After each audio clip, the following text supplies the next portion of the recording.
Dans cette vidéo, on va créer une automatisation qui va créer automatiquement une tâche quand les commerciaux vont remplir cette date de relance-là dans une transaction. Donc ça va leur permettre d'avoir des rappels de façon automatisée pour éviter de passer à côté certaines relances. Donc c'est quelque chose que j'ai déjà fait ici, qu'on va voir juste à la fin. Là, ce qu'on va faire, c'est qu'on va le faire à partir de 0. Donc pour information, cette date de relance-là, c'est quelque chose qu'on a créé qui n'est pas natif HubSpot. Je vous invite à voir la vidéo relative aux propriétés si besoin. Donc, pour ça, on va ici, Workflow, créer un workflow à partir de 0. Donc là, on est dans la nouvelle interface HubSpot liée au workflow.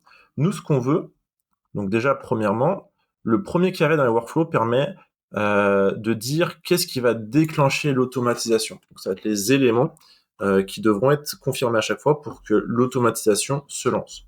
Donc nous, ce qu'on veut, c'est tout simplement que cette date-là, donc cette date de relance, soit connue. Donc pour ça, on veut déclencher l'automatisation quand il y a une modification des données, que la fiche d'information répond à un ensemble de critères, qui est basé sur la carte transaction et dans les propriétés de la transaction. On va chercher notre propriété, qui est notre date de relance, et on veut que ça lance l'automatisation à chaque fois qu'elle est connue. Donc pour ça, on veut la réinscrire à chaque fois qu'on change cette date-là. Si on coche pas la case, la transaction va pouvoir passer qu'une seule fois dans l'automatisation. Ça peut éviter des doublons ou des boucles infinies. Nous, ce qu'on veut, c'est qu'à chaque fois que le commercial modifie cette date-là, on ait une nouvelle tâche qui se crée. Donc oui, on veut réinscrire.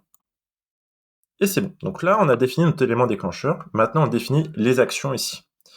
Donc nous, ce qu'on veut, c'est du délai basé sur cette fameuse propriété-là de date.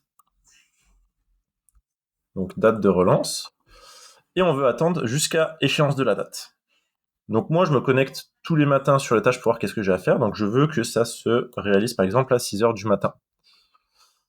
On garde cette case-là cochée parce qu'en fait, elle va nous permettre d'avoir différents scénarios si entre le moment où on a déclenché l'automatisation et le moment où on arrive à la date, il y a eu des modifications. Qu'est-ce qu'on fait? Hop, donc on enregistre. On met une date, ça déclenche l'automatisation. On attend jusqu'à cette date-là. Et là, on analyse. On a 3 choix possibles. Le premier, c'est que la date est inconnue, c'est-à-dire qu'elle a été supprimée, donc c'est-à-dire qu'il n'y a plus besoin d'automatiser ou de créer de tâche. La deuxième, c'est que la date a été modifiée, soit avancée, soit reculée. Ça peut arriver qu'on se trompe et on remet une nouvelle date. Et la troisième, c'est que la date n'a pas bougé, donc on est toujours bon. Donc nous, ce qui nous intéresse, ça va être celle-là. Les deux autres vont aussi vous nous intéresser, mais on verra ça dans quelques minutes. Donc ce qu'on veut, c'est que quand on arrive ici, on aille dans le CRM et qu'on crée une tâche, tout simplement. On lui donne un nom, donc le but, c'est de la relance. Nom de la transaction, comme ça on sait exactement qu'est-ce qu'on relance. Échéance immédiate, parce qu'on aura eu ici le délai d'attente déjà effectif. Relance email, c'est si vous voulez que vos commerciaux reçoivent un mail en plus. Moi, j'ai pas envie qu'ils reçoivent de mails en plus parce qu'ils peuvent se retrouver après noyés de mails de relance en plus des tâches. Très important, je veux que la tâche sera uniquement associée à la transaction. Je veux que la tâche soit aussi associée au contact de la transaction et aux entreprises de la transaction. File d'attente de tâches, donc là je vous invite à voir la vidéo sur le paramétrage et la gestion des tâches qui a été fait avant cette série-là. Moi je vais mettre en file d'attente prospection, vu qu'on est sur de la transaction. Priorité très important, parce qu'on est sur du potentiel chiffre d'affaires. Et je veux attribuer la tâche au propriétaire de la transaction, vu que c'est lui qui gère ça. On peut enregistrer. Donc, si vous vous rappelez bien, là, on est dans la branche où rien n'a bougé. Si la date a bougé, moi, je veux pas m'embêter, je veux quand même qu'il reçoive une tâche, parce qu'on sait jamais. Il faut quand même qu'il soit notifié. Je renvoie ici par défaut. Et enfin, si la date est supprimée, on fait rien, parce que la date a été supprimée, donc il n'y aura pas d'action. On lui donne un nom, donc transaction, parce que c'est objet de transaction, date de relance, égale tâche.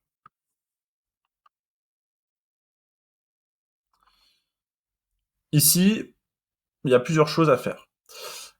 La première, quand on est sur les premiers workflows, donc moi je sais qu'il fonctionne, donc je vais directement le publier.